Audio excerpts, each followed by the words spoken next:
Deathgarden is a competitive asymmetrical action game where one overpowered hunter has to hunt 5 fast and agile but underpowered runners. So the hunter has a lot of power.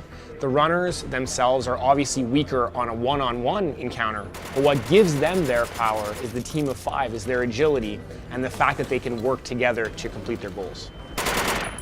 We also gave the runner and the hunter different perspectives. The runners play from a third-person perspective, and the hunters play from a first-person perspective. It's got a very traditional FPS-style gameplay, so it's got access to ranged weapons, guns, also bringing a fundamental power into the level. Now, this power is designed to tip the balance in favor of the hunter.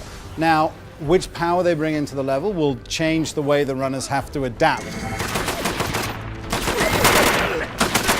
And really the game revolves around control of the map. The runners, even though they can't damage the hunter, they have access to a lot of tools to slow him, to stun him, to manipulate him into making mistakes, tricking him around the map. And that difference of FOV really can create these unique moments where a runner will be hiding in grass, let's say, and the hunter's right beside them, but they can't see them because of that difference. So right now we're showing off one objective type, which we're calling capture. There's 3 objectives to capture, and the runners have to capture 2 of them. If they're successful, exits will open and you can escape, if you can. The hunter's win condition is simple. He just has to kill 3 of the 5 runners. A good hunter will have to understand how the teamwork works for the runners. Because at the end of the day, if the runners gain control of the map through their good teamwork, the hunter will just be chasing shadows. And even those empowered with all the abilities of the weapons and the powers to be able to strike back at them, if you can't find them and break that team dynamic, then he's going to start losing control of the game. We're making a procedural game that forces you to think on your feet. Every time you play, the map is different, the layout is different, where the objectives are is different. You can't pre-learn that. You have to think on your feet and do it when you get into the game. So we wanted the game to be very responsive.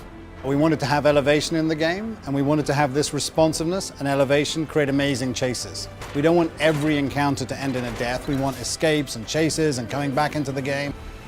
Runner revived. We deliberately made the choice to not have a mini-map in Deathgarden. How do people know where everyone's going? How do I play as a team, as a runner? We built a mechanic for runners, which we're calling marking. That allows runners to shoot any crate in the environment, even the objectives.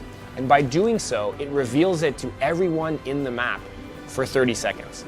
This allows people to kind of build the map awareness by doing an action in the game. But as we move forward, we want to add more and more abilities and powers and weapons, and the core system will adapt to that. So it's very important for us, especially in an asymmetrical multiplayer game, to be able to see how people are going to start interacting with the suite of options we've given them.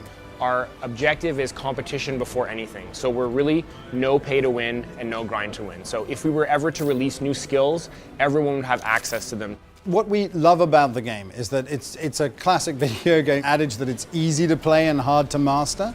And it's what we really want to do with the choices is add more and more potential depth. You don't have to take on all these choices at an early stage, but the core concept of working together as a team is the most important thing in the game. So as long as you understand that, anything we add on top of that is just going to make the game better over the long term.